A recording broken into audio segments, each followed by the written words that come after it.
Over the last 59 days, I have published 187 videos, and it has grown my channel exponentially. In this video, I'm going to dive into the results of that challenge and share with you how I was able to increase my watch time and views, as well as increasing my subscriber count.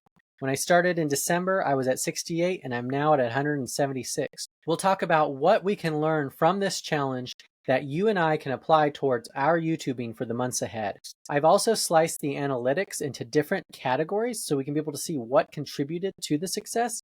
That includes the type of video. From there, we're going to dive into my most successful video and figure out what about it worked and what can we apply as we go YouTubing into the future.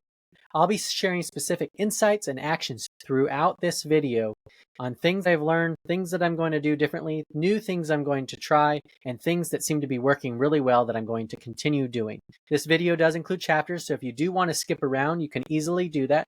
To get us started, let's answer the question.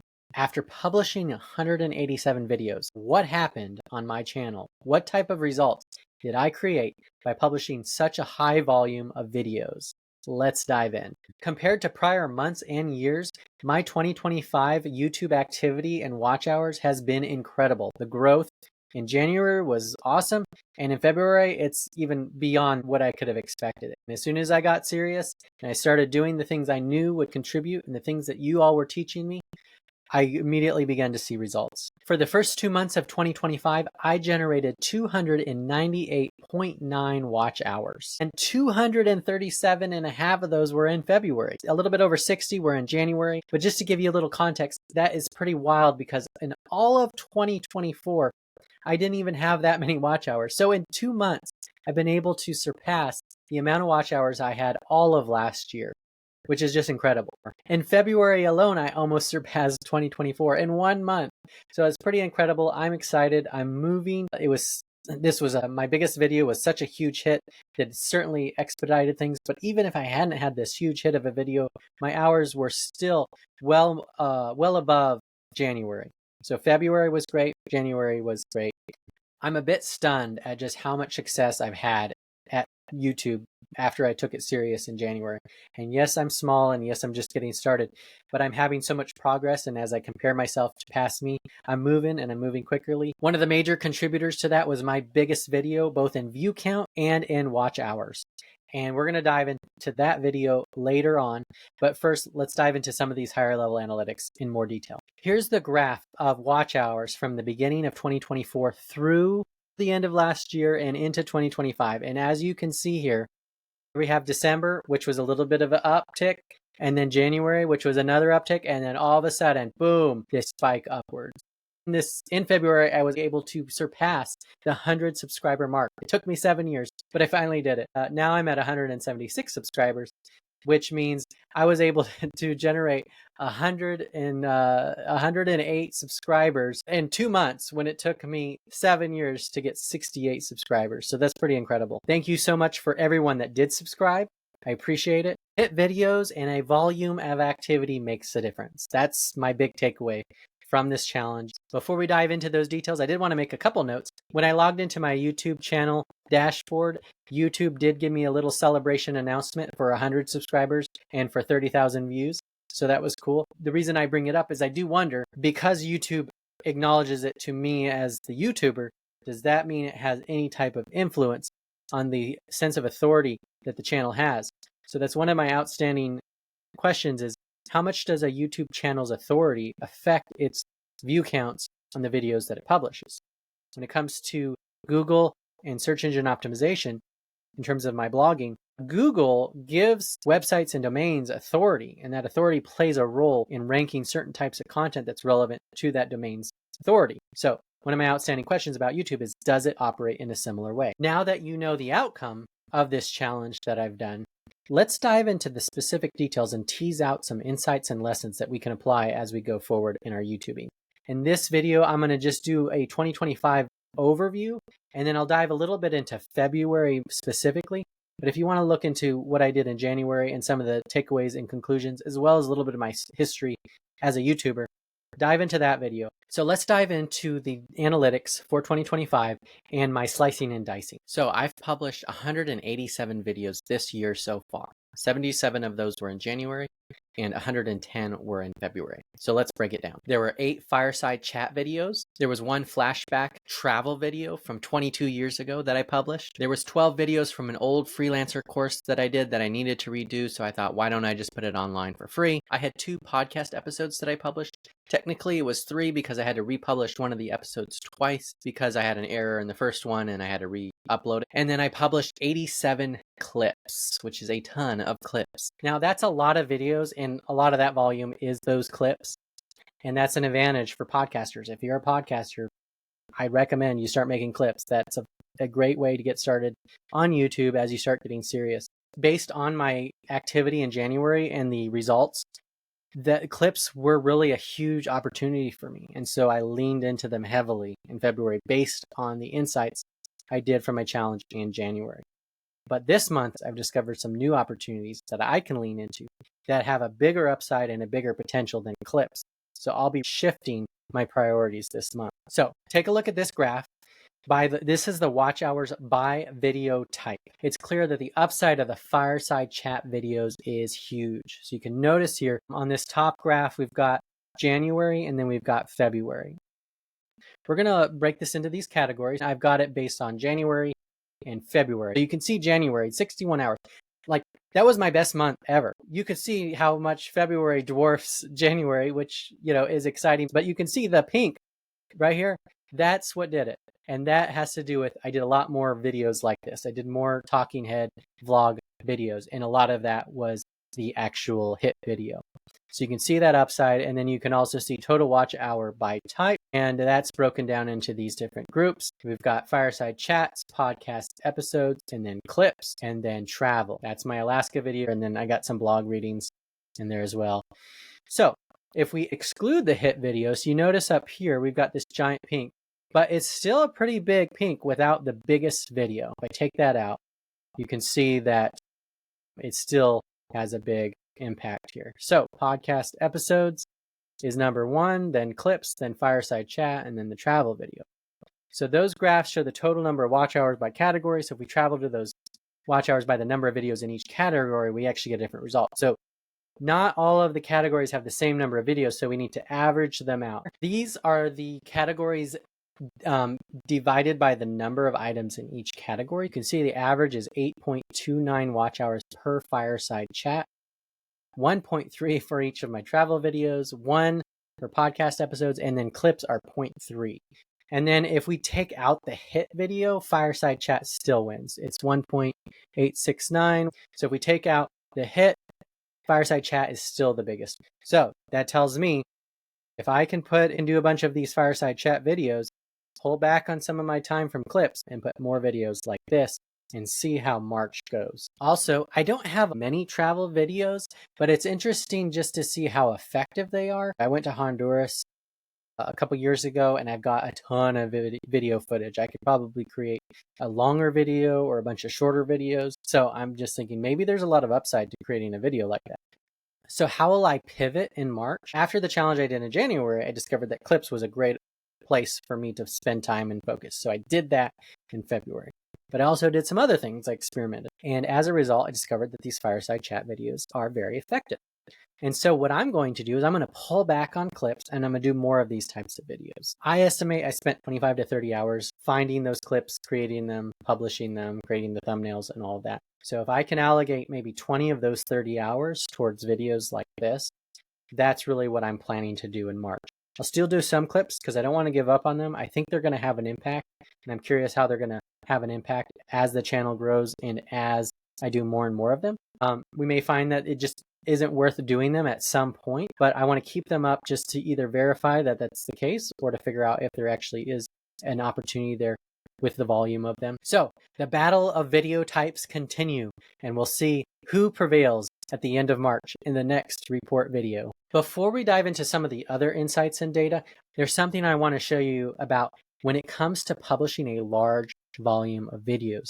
YouTube promotes our videos, and that's very clearly distinguished in the following graph that I want to show you, because you get more activity, you get more impressions, you get more exposure. There is a tangible benefit to producing and publishing more videos on your channel more often. Every video seems to get some amount of impressions, no matter how many videos you publish. And even if it's only a few hundred impressions, it's still something. Some seem to get thousands, and that seems to grow depending on the conversion rates, the click-through rate, and then the retention rate. But every video that I publish gets these impressions. I relate YouTubing to deep sea fishing from my own experience as a deep sea fisher. The more lines you put out, the more likely you are to catch something, and the more chances you get of actually making a hit. And so there's intangible things that come with creating videos, learning how to do titles and thumbnails, and just producing a lot of videos and publishing a lot of them. There's a lot of lessons that can be learned by doing a challenge like that. But there's also a very specific, practical, tactical benefit that comes from publishing a lot of videos. So if you look here in this graph, I published 223 videos from January 2024 through February. And you can just see the number of impressions is just incredible. So you see the number of videos published is the green line and the purple is the impression.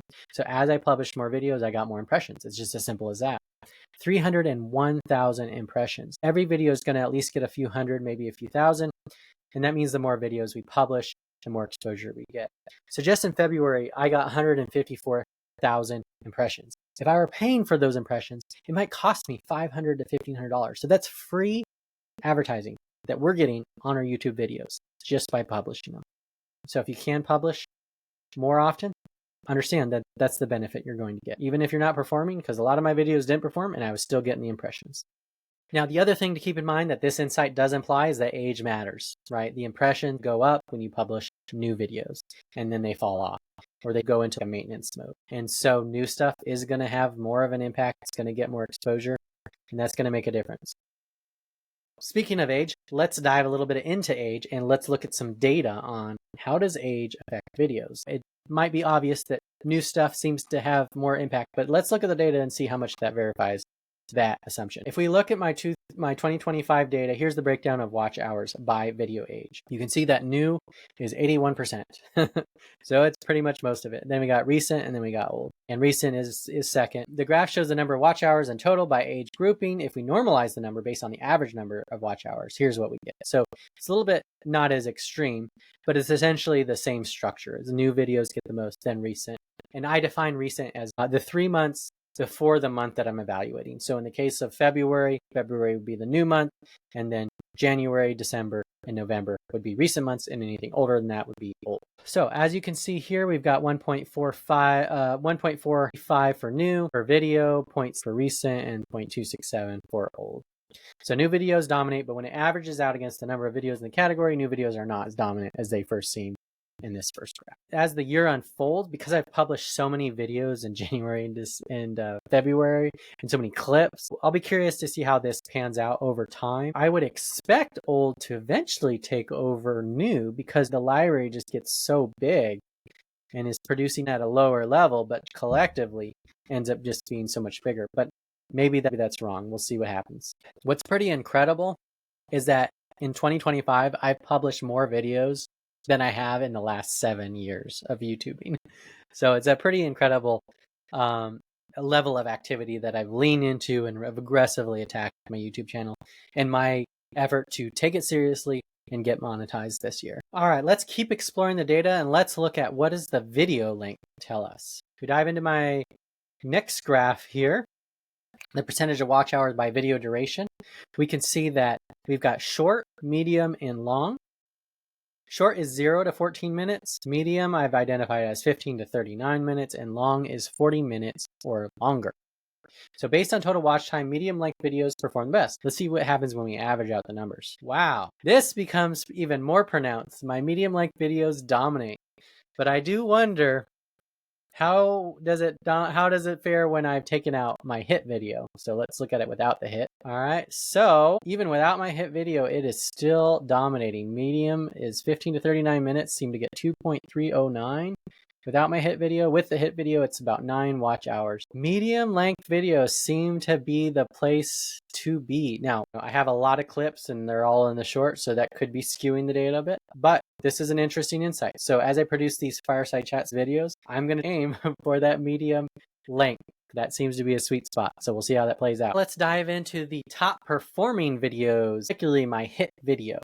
I'm going to go ahead and define a hit video. I've got 3 levels. Level 1 is between 5 and 15 watch hours.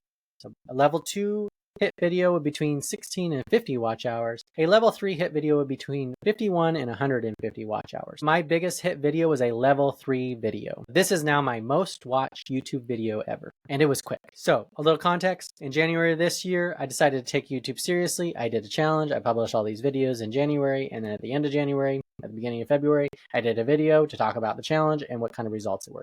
It was a hit. It blew up. As you can see in this graph, the watch hours shot up, and it is now my top video in both watch hours and views. As of recording this, it has 2.1 thousand views and 130.6 watch hours. It's my first video to break 100 watch hours, and it's only been a month. This video has produced half of all of my watch hours for 2025, so it is doing a lot of the heavy lifting. It's wild to have a video like this and to see the potential of what a video can do. It's only 2,000 views, it's only 130 watch hours compared to people that have thousands, tens of thousands, and millions. But for me, this is huge. This is the next level from what I had done before. And so now I get an opportunity to go, can I do it again? Can I go even to the next level? One of the other cool things about this video is that it continues to get views even after its peak. I get about an hour a day on average for this video. So that's going to be 365 hours for the next year. If we look at the graph of the video, the first 7 days here, we'll notice that it didn't get much traction in the first 2 days, but on day 3 is when it blew up, and that's when it got 47.35 watch hours. And that was pretty incredible. I actually have another video if you want to check it out. On that day, I was watching the graphs and I was sharing what was going on, and I did a real-time live feed discussion of the video as it was blowing up, so you can check that out. That was a huge day, and then it got some good traction the next day and then kind of fell off, and that's when it went into sort of its maintenance mode. Now, publishing videos like this, these outlier huge hits, this seems like the key to getting 4,000 watch hours. How do I get more of these? Because if I get more of these, I only have to make a few dozen of these videos to hit the 4,000 watch hours, and that can be done in a single month. So that's a pretty quick thing. One of the things I'm going to be doing this next month is I'm going to be looking at the fireside chat type videos like this that I can do that I believe are more likely to be hits. And then I'm going to produce as many of those as possible and see if can I get enough of those hits I'm going to actually generate the next level. So January, I surpassed December. February, I surpassed January. Can I surpass February and March? And that's what I'm going to be doing, is pivoting towards these types of videos and specifically focusing on the ideas that I think are most likely to be hits, and do as many of those as I possibly can to see if I can get more than one huge hit like this in a single month. If I can get 2 of them, then I've succeeded. We'll see what happens. Now, why do I think this idea was a hit? It comes down to the core idea that there are not really anyone that has done the type of challenge that I've done, that has published as many videos as I've published. Out of all the videos that I've seen, there's only one video that I found where someone was publishing 3 videos a day. And that's essentially what I've done here in February. It's actually a little bit more than 3 videos a day. But outside of that, I haven't found anything. I found people that do like a 1 video a day challenge for a month, maybe 2 months. But the amount of videos that I did in January, and the amount of videos that I did in February, and the amount of videos I've done in 2025 so far, no one has done that. So it's a unique idea. I'm not competing with anyone. And there's a lot of powerful insights and data that comes from this. I'm also a small YouTuber, so I'm doing something fresh at the beginning of this journey upwards towards monetization. I think the insight to think about is, what's a challenge that you could do? If you're not speaking on this topic of YouTube, how to grow your YouTube channel, think about your topic or the topics that you talk about, and think about challenges that you could do in that arena, and pick one where you have an unfair advantage. So I'm a podcaster, and that means I have all these podcast episodes. So I was able to generate all these clips. And it was realistic for me to generate clips for February because I had all these podcast episodes already recorded. And so think about a challenge that you could do that most people may not be able to do because they're not in the position you are. And I think that's the clue. Figure out what that is and then go do that. The other powerful thing about doing a challenge is, whether you succeed or fail, just by doing it, you have something worth talking about. And then you can do a video about that. And that video is something people will want to see. And that's the power of doing something that it stretches you, it grows you, it helps you become better at what you're doing, but it also gives you something worth talking about. In my book, Path of the Freelancer, I talk about 3 things to differentiate you. One is doing hard things. That's the challenge here. That's the figuring out your unfair advantage. The second is your story. Your story is unique. And then the third is having a vision. Where are you going? And so those are 3 ideas you can think about to create a video that really stands out and that people are interested in watching. Now, here's an interesting question that I asked myself, which was, if I could go back at the beginning of February and tell myself, just do these videos and you will get most of your watch hours, and then you could not do all of the other things and it'll save you a lot of time. So what does that look like?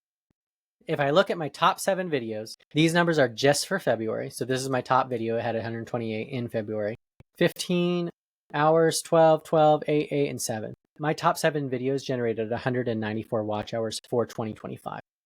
So if I only spent time on those top 7, I would have missed out on over 100 hours.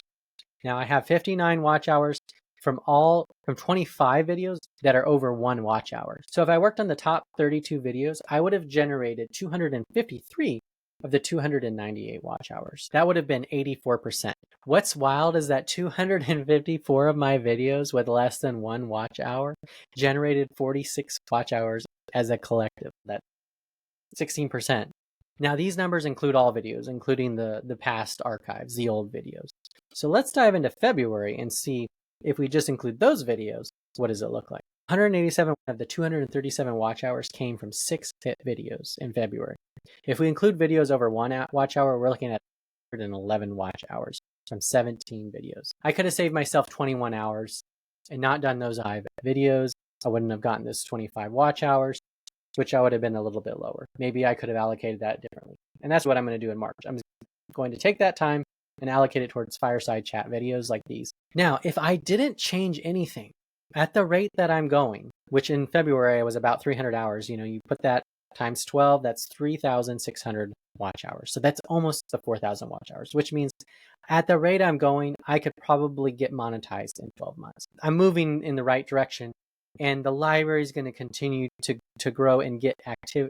It's going to continue to get watch hours, and I'm going to build on that. So it seems realistic to say that I can get monetized in the next 12 months. But the question really becomes, what can I do to accelerate the process? How can I get there even faster? And that's really the things that I'm taking away from this data to figure out what's working best. At the end of March, I'll do another report. I'll figure out which of those pivots worked best, and then I'll lean into those even more in April. One other cool challenge that I have for myself is if you go to your YouTube channel and you sort it by the most popular, you can see these are my most 12 popular videos. 3 of my top 12 were published in February. 2 were in January. So 5, almost half of them are new. And then a few others are actually from the months before. So almost all of these are new. There's one from 4 years ago, one from 3 years ago, and one from 2 years ago, and then one from 7 years ago. So 4 are pretty old, but the other 8 are fairly new, are there. And that's going to be a lot easier as I'm a smaller channel, and it'll be harder and harder as I get more and more hits. But it's a fun little challenge. I want to talk briefly about subscribers. I got 176 now. When I started the year, I had 68, and now I have 176. That's wild. It took me 7 years to get 68, and in 2 months, I have 176. So that's exciting. I'm also sitting at over 40,000 views as a channel, and that's exciting. That's a big development. My total view count is 42,517. I'm getting 1 subscriber for every 242 views. So to get to 1,000 subscribers, I'm going to need to get another 199,000 views, which sounds like a lot, and that sounds like a bad ratio. So I'm going to have to figure out if I can work on a better ratio. Now, if I do it by watch hours, I'm getting 1 subscriber for every 7.5 watch hours, which means I need another 6,180 watch hours to get to 1,000. So that's a clue that I'm actually moving quicker in watch hours than I am subscribers. And that means I'm probably going to hit the 4,000 watch hours before I hit the 1,000 subscribers. If that ends up being persisting, I might have to pivot my strategy to get more subscribers. Now, one other thing that helps contribute to getting more subscribers is I turned on, if you notice in the bottom right corner here, there's a little icon that's part of my logo. And that, if you hover over it, you can actually click subscribe based on that logo. So I think that's actually helping me get more subscribers. I'm not entirely sure if there's a way to see that in analytics. If you know that, if that's possible, let me know in the comments below. But when you go to customize your channel, if you go to the bottom of that page, there's a section that says watermark, and you can turn the watermark on and you can put your logo icon in there. And I have it just for all videos, all time, but you can also do it at the beginning or the end.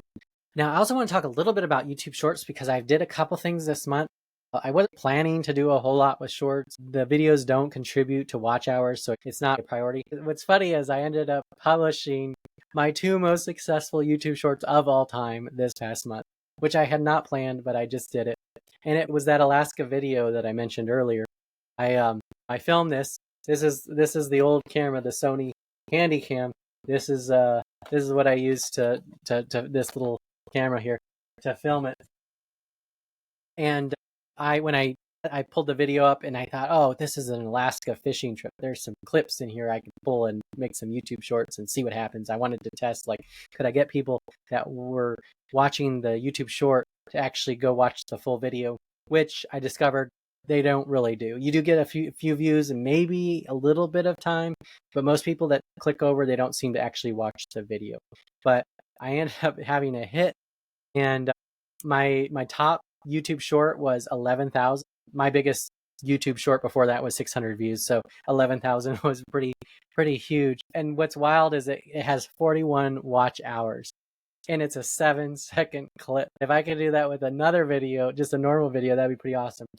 That was an unexpected surprise. I was able to hit it big without trying, which seems to be the story of YouTube. Is you try really hard on one video and nothing happens, and then you just sort of flippantly do something else, and all of a sudden it blows up. One interesting thing about the YouTube shorts is I did get 12 subscribers. That was one of my hypotheses, is that YouTube shorts are a good way to get subscribers.